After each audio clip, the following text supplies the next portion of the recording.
Hopefully that screen will leave soon. This is a map that you're going to see during the course of this trial. This is Villa Capri Apartments. And you can see a series of, a lot of, and maybe I can't make this go away because apparently today I am cursed. Oh my goodness. I'm so sorry.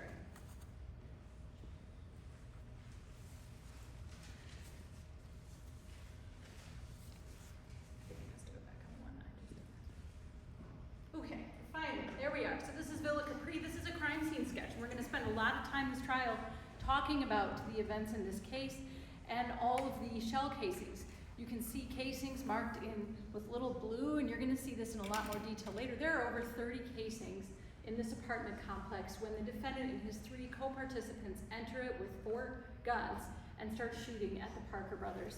Right here, 1923 Fox Point Trail is something you're going to hear a lot about. That is the area that Elijah and Avion Parker come out, where Elijah Parker is hit, Avion is shot to death, and that is where they're laying. There's blood then. This is a little bit of what you're going to see from crime scene in the course of this trial. You can see the placards, all representing shell casings. This is a shootout. It's an absolute shootout. The 4 of them borrow a car, a black car, to drive it into this apartment complex in Villa Capri to hunt down the Parker brothers. And that's what we're going to see throughout the course of the trial. You can see here by this tree is a gun. I told you that the Parkers came out of that apartment. They didn't know what was going to happen, but Avion did have guns on his waist. He wasn't ready. He wasn't planning to use them, but he did carry guns. He came out, and immediately when they began to be shot at, he does pull out his gun. And Elijah will tell you that he fired in an attempt to fire his brother's gun when his brother fell down in an attempt to try to fire back. None of the 4 individuals were hit. Not the defendant, not the 3 others. None of them were hit, but he does. So that gun is left there. Those 2 guns are left there. And the police find them when they come into Villa Capri. Shoes, you can see, and again, we'll talk a lot about this, but you can see the remnants of these Parker brothers just coming out. Now they knew it, or they were maybe a little bit on alert because this video and a lot of this background of gangs is going to be a huge central theme in this case. You're going to learn more about these 2 gangs than you probably ever knew in your life. BSG and BMG are really gangs of kids.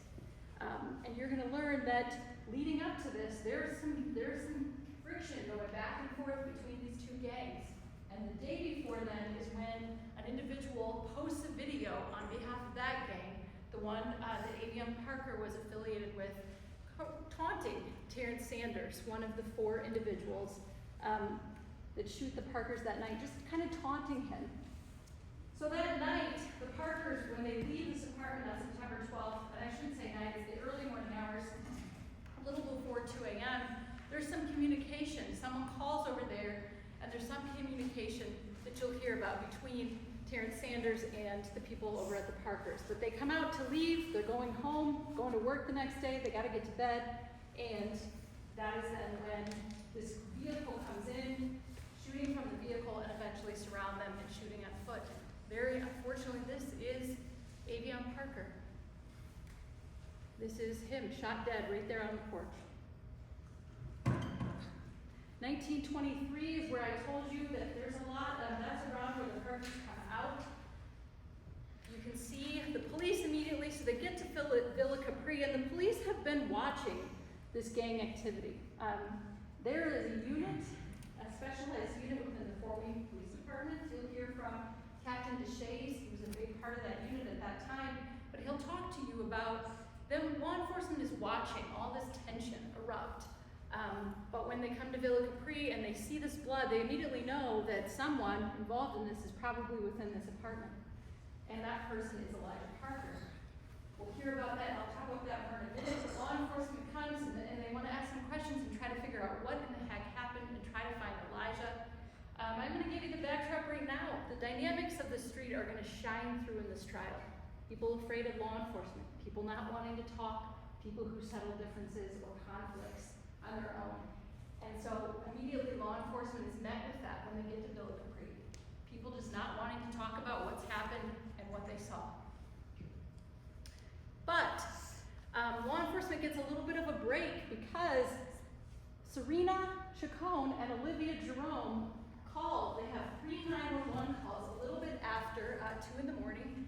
They began calling the police saying, hey, we encountered these guys, Chris Recht, the defendant, and Terrence Sanders. They asked to use my car, and when they brought my car back, it had bullet holes in it. I'll talk more about that in a second, but this is the car. When they get back and they see these bullet holes, then the police follow back up later, because at that time they just take the report. They don't really know if it's connected, but then they realize quickly that it is connected, and we will see pictures of this vehicle. It's processed, the bullet holes, etc. We'll learn that the bullet holes are coming from inside the car, shooting out, not the other way around. Some of the things I talked about you'll see during the course of this case are lots of exhibits, evidence in different varieties, some of which are some videos. There's a series of videos that are taken approximately an hour prior to the killing of Avion Parker and the shooting of Elijah Parker, about 12:51. This is a short video you'll see during the course of the trial in which the individuals, the 4 individuals, Chris Recht, Terrence Sanders, Lamont Martin, and Corian Parks are in a vehicle driving around Villa Capri with guns saying pow pow, pow pow. They are looking for the Parkers. This is another one, again, you'll see. This is the inside of the vehicle then. This again is back to Serena and Olivia. This is the car that law enforcement recovers. And the reason I put this up is because you'll be able to match that video that you'll see an hour prior. You'll recognize some distinct features in this vehicle that you'll see in that video, and you'll know this is the same car. You'll be able to tell throughout that it's the same car. This is a phone mapping. It's just a still. I am not going to go through all the specifics of it because I'm not an expert, but during the course of the trial, you will hear from Detective Ben McDonald. And he is someone who will talk to you about our cell phones and how they're always communicating with towers. You will learn some information about cell phone analysis, and he'll talk to you about how this particular phone affiliated with one of the 4 individuals is located at Fox Point Trail, which is Villa Capri, an hour prior to the shooting, right when we see those videos at 12:59 a.m. So just a lot of corroboration from different types of evidence in this case. You will learn that quickly then when law enforcement talks to Serena and Olivia, they begin to develop 2 initial suspects, and that's kind of the central theme at that point. Early in the investigation, Detective Johnson is assigned, he responds out. I told you that when a homicide protocol goes off, really there are police combing Villa Capri. You will hear from a small number of them, but there's many, many officers, detectives. They're all coming together, they're looking for surveillance video, they're looking for witnesses. And they begin to realize when Serena and Olivia are connected, Detective Johnson asked them, hey, who took the car? What's going on? And they tell him that it was Terrence Sanders and Chris Recht. At that time, they also tell him that Chris Recht admitted to being in a shootout, but denied it happening in Villa Capri. And the girls are suspicious because when they go to get the car back from the defendant, and at that time it's the defendant, Terrence, and a different individual in the car when they bring it back, they see the gunshots, they see the bullets to the car. The defendant says we're in a shootout, and they see all this police presence at Villa Capri. So it doesn't take a rocket scientist for them to start figuring out, shoot, this is probably where our car was involved. The police then develop suspects, and they make some stops on vehicles. This particular stop, and again, you'll hear from all these officers and detectives. You'll see these photographs during the course of the trial. But in this vehicle, which is driven by Terrence Sanders' sister, is Corian Parks and a few other individuals within that vehicle. And you can see that this is the next day. This is on September 13th. A gun is located. That gun is affiliated with Corian Parks, and you will later learn that that gun comes back to being one of the firearms that was used in this case.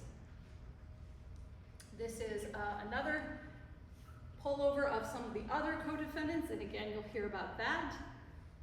This is a map, so you can kind of piece everything together. Things that are become relevant in this case. Over here is Fox Point Trail. This is Villa Capri. This is what we're gonna spend a ton of time talking about, the apartment complex where all of this unfolded. You're gonna hear about some other things. You're gonna hear about Terrence Sanders' house.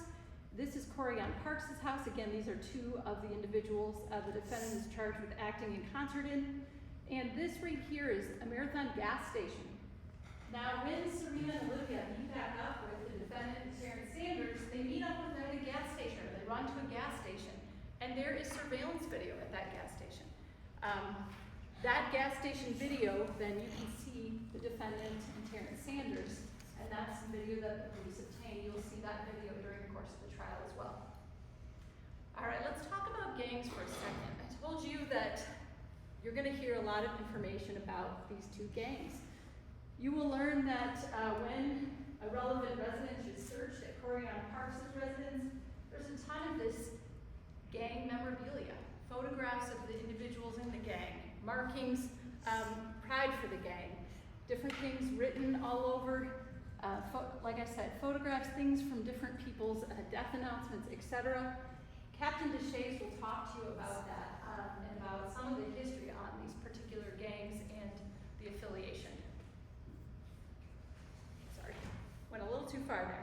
All right, so how is this going to come to you? I think it's fairly obvious, but it's going to come in pieces. Unfortunately, in trials, we can't do it in a summary fashion. It comes to you in question and answers, like a puzzle from over here in the stand. And you're going to hear from a lot of witnesses. Just to go a little more quickly, it's going to come in groups. You're going to hear from Ashley Holland, Elijah Parker. Talk to you about Ashley Holland will tell you that she is the Parker's mom.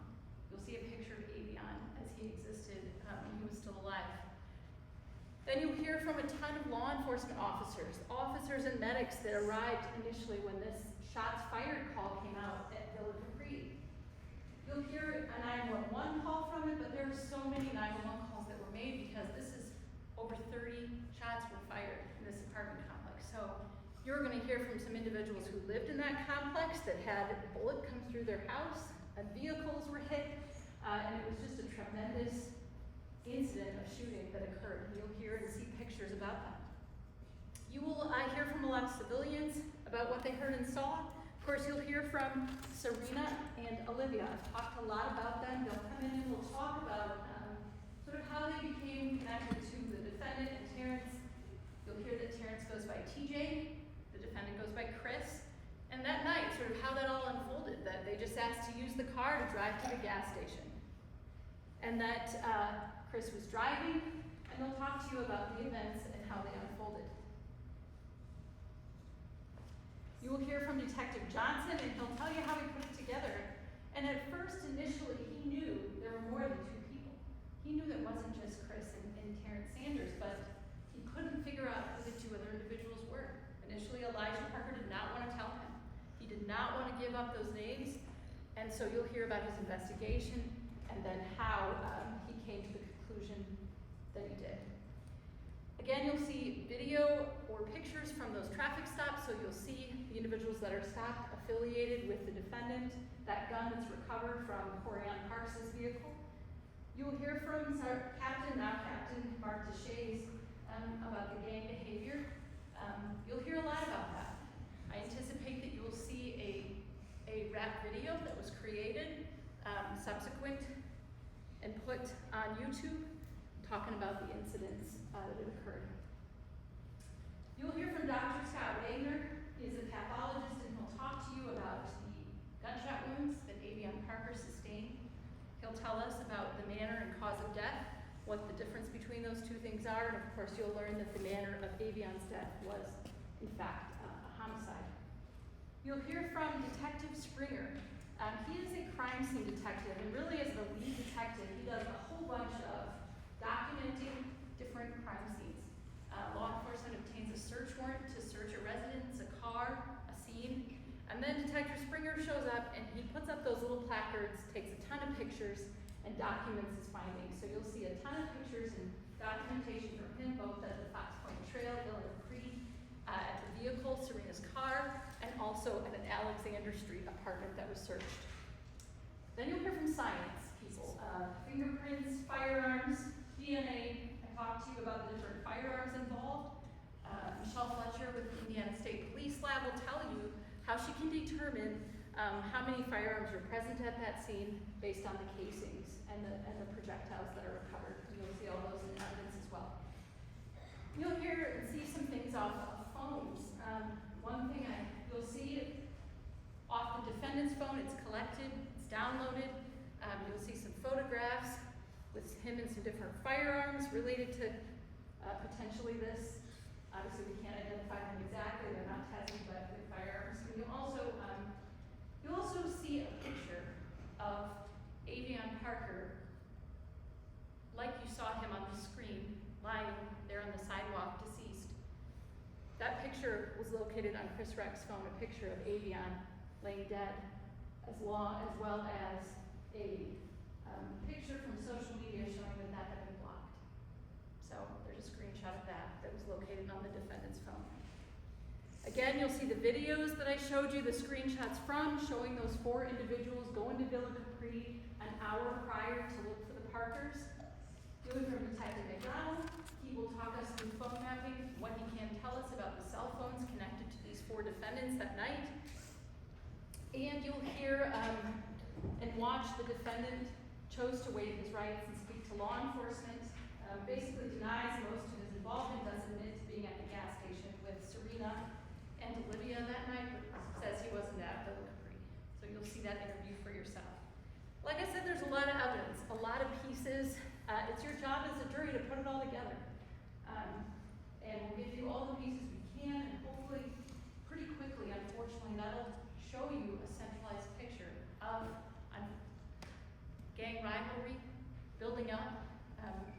These 4 individuals, the defendant and Corian, Monty or Lamont, and TJ or Terrence Sanders, affiliated with one gang, the Parker, at least Avion Parker, affiliated with another, and how it led up as tension arose, and the defendant and his co-participants that evening decided to go and shoot at the Parkers, to hunt them down, to shoot at them.